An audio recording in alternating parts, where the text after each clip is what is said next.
Chapter 4, Section 3, Propitiatory Rites. What is more, the propitiations of anger will be plain enough if we learn thoroughly what the anger of the gods really is. It certainly is not, as some imagine, an inveterate and persistent rage.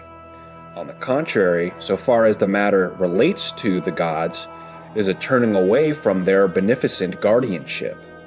We ourselves turn away from this just as we bring darkness upon ourselves by shutting away the light at noonday, and so rob ourselves of the priceless gift of the gods. Hence, the propitiation can turn us to the participation of the superior nature, lead us to the guardian fellowship of the gods, which we had cast from us, and bind to each other harmoniously both those participating and the essences participated. Hence, so far is it from accomplishing its particular work through a passive condition that it leads us to desist from any passionate and disorderly turning away from the gods. Footnote 17. Epistle of 2 Peter. That by these ye might be partakers or communicants of the divine nature. Nevertheless, because evil is present in the regions of the earth, the expiatory sacrifices act as a remedy and prepare us so that no change or any passive condition may occur with reference to us. Hence, whether it is through the gods or daemons that a result of this kind takes place, it appeals to them as helpers, averters of evil, and as saviors, and through them turns away every harm that may be liable to follow from what has occurred. Let it be understood that those superior powers that turn away the blows incident to the realm of nativity and nature are not preventing them in any way through passive conditions.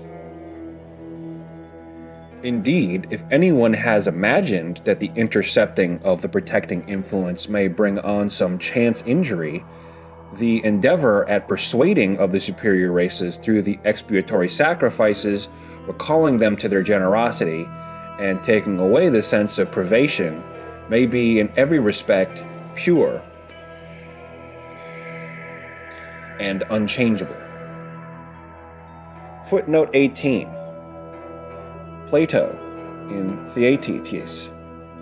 It is necessary that there should be always something opposed to God, and it cannot be seated among the gods, but of necessity hovers around this mortal nature and this region of earth.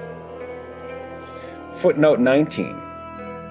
It was held that the vital emanation from the blood of the sacrificed animals was invigorating to spiritual beings, in the Odyssey, Book 11.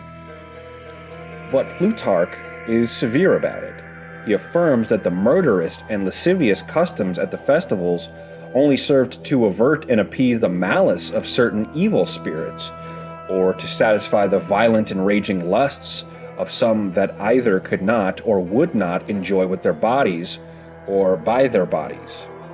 Such, he declared, bring plagues and famine into towns, raise wars and dissensions, till such time as they obtain and enjoy that which they love. Chapter 4, Section 4, The Necessities of the Gods. Further still, we will consider what are called the necessities of the gods. The whole fact is this: the necessities are peculiarities of the gods, and exist as pertaining to gods, not indeed as from without, nor as from compulsion, but on the contrary, as the goodness is of use from necessity, so also are they likewise in every particular, and they are not in any respect otherwise inclined. Such necessity is itself combined with a purpose ideally good, and is the beloved consort of love. Footnote 20. Proclus affirms that the divine necessity was always coincident with the divine will and purpose. Plato explains it as a habitude of the efficient cause or author of existence and matter. Thus, also, there is a necessity in the thoughts and actions of human beings. Yet the soul is self-moving, and so is its own cause. It is not only the same and unalterable in the order pertaining to the gods, but because it is at the same time and in like manner circumscribed in one boundary, it abides in this and never goes out of it. For all these reasons, the very contrary takes place to what was inferred. If in theurgy there are really genuine powers of such a character as we have set forth, the conclusion is inevitable that the divine being is proof against enchantment, impassive and not to be compelled.